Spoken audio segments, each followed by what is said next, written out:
yun mga idol, no? May papakita ako sa inyong item. Then ito is isang spark positive grind. Meron siyang almost 10,000 na tone na effects built-in. Pwedeng built-in, no? Pero kailangan mo ng cellphone. So, kailangan mo ng cellphone para sa apps. Sa apps niya, then ang connection niya is through Bluetooth, no? So, i-pair mo yung Spark sa cellphone mo. Kailangan mo ng Spark app, no, para magamit mo mismo yung full application ng Spark, no. So itong setup na to, ang dami kasi lahat ng artist o almost lahat ng artist, no, andito sa kanila, no. So kasi tapos downloadable lahat ng effects, tapos pwede mo siyang ma-download yung mga pwede mo siyang ma-edit yung mga effects. So ito papakita ko sa inyo mga idol para hindi na tayo matagalan. Ito, pakita ko sa inyo. Ito yung itsura niya. So, itong hawak-hawak ko dito, Spark Mini. Yan. So, ito yung Spark Mini, mga idol. No? Dito, meron siyang 4 na preset, mga idol. Kung tutusin. Yan.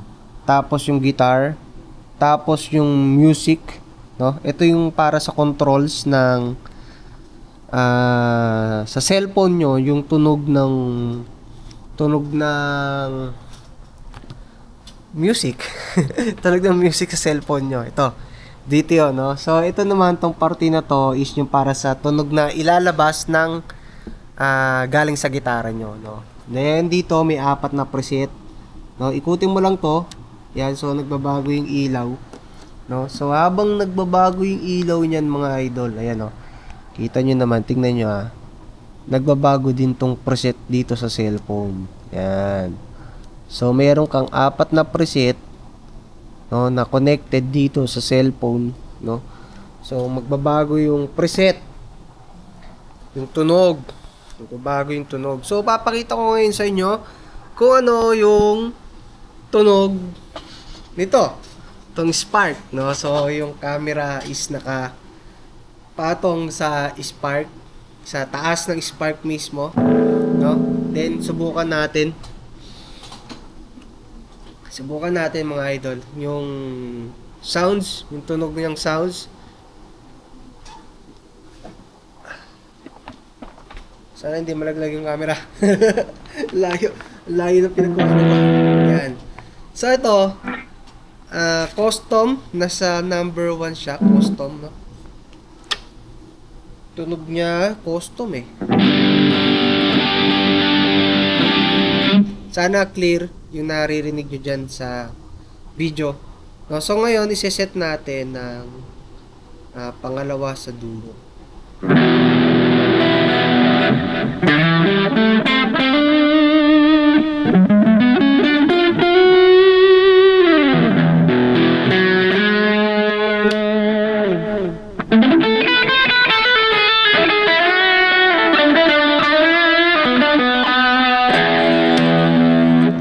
So, lead.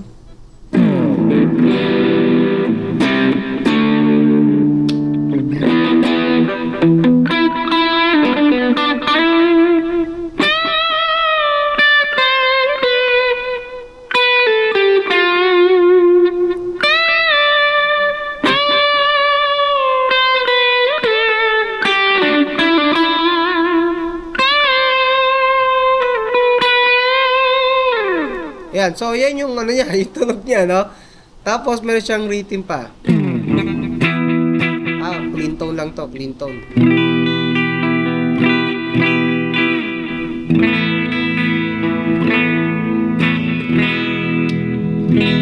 Yan. So, sa akin, hindi ako satisfied sa tunog ng preset na nakalagay dito.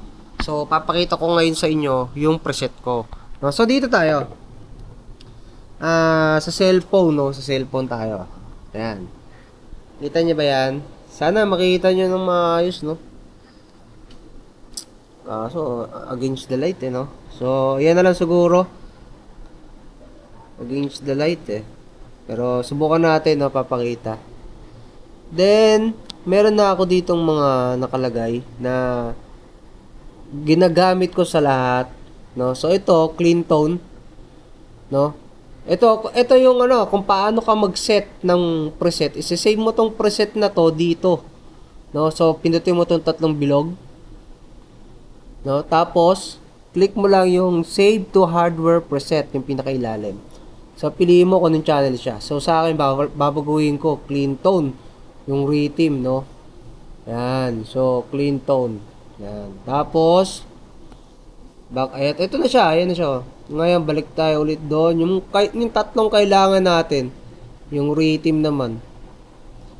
So, yung rhythm natin, meron tayong equalizer. So, sa lead siya. No? Lead. Tapos, ngayon, yung pinaka pang solo ko na preset. Ito, dito tayo sa pangatlo, no, sa solo. Ayan. So, yan na, nakaset na, no? Nakaset na siya. So, paparinig ko ngayon sa inyo yung preset na ginawa ko na preset. Kasi ito, lalo na yung clean tone. Mahilig ako sa chorus na merong delay, na merong reverb. Yun.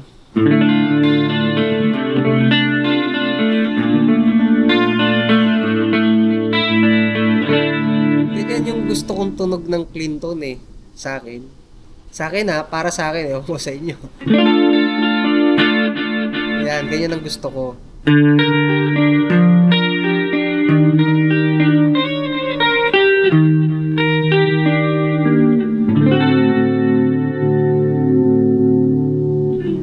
Yan ang clean tone niya. No, so yung rhythm, ito parang teka.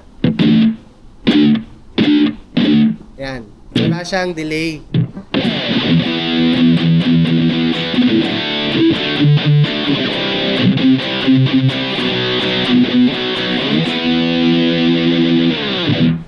Oh, di ba? Yan yung clean tone. Ngayon ito yung solo. Meron tong delay, may reverb. Ano pa ba? Basta, yun.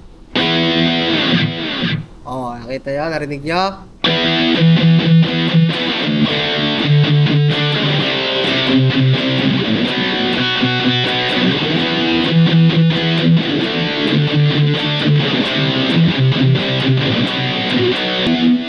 Yan yung yan yung tatlo kong preset na lagi kong ginagamit sa tinutugtugan ko. Sa tinutugtog ko na Spark na ginagamit ko, no. So ginamit ko siya sa Spark Go, Spark Mini, Spark 40, saka sa Spark Live. Yung 140 watts yung bago ng RJ ngayon, no. So yung mga Spark na yan, mga idol, available yan sa lahat ng branch ng RJ Guitar. Available din yan sa online, no? Sa Shopee, TikTok, Lazada. No? Available yan mga yan. So, kung gusto nyo matesting yan sa store, punta na lang kayo. Then, pa-assist kayo. Then, mas maganda makapag-download na kayo ng Spark na apps, no? Para meron kayong sarili nyong preset na gusto nyong marinig, matesting nyo dyan mismo sa Spark na amplifier. So, see you sa next na video na gagawin natin, mga idol. No, kung nasa YouTube ka na nanonood, please subscribe to our channel. Kung sa Facebook naman, mag-follow at mag-like ka na. Syempre, i-share mo na rin yung video natin, no? Kung nasa TikTok ka na nanonood, follow mo ako. Tapos, repost mo naman yung video natin. Yo, no? So, maraming salamat.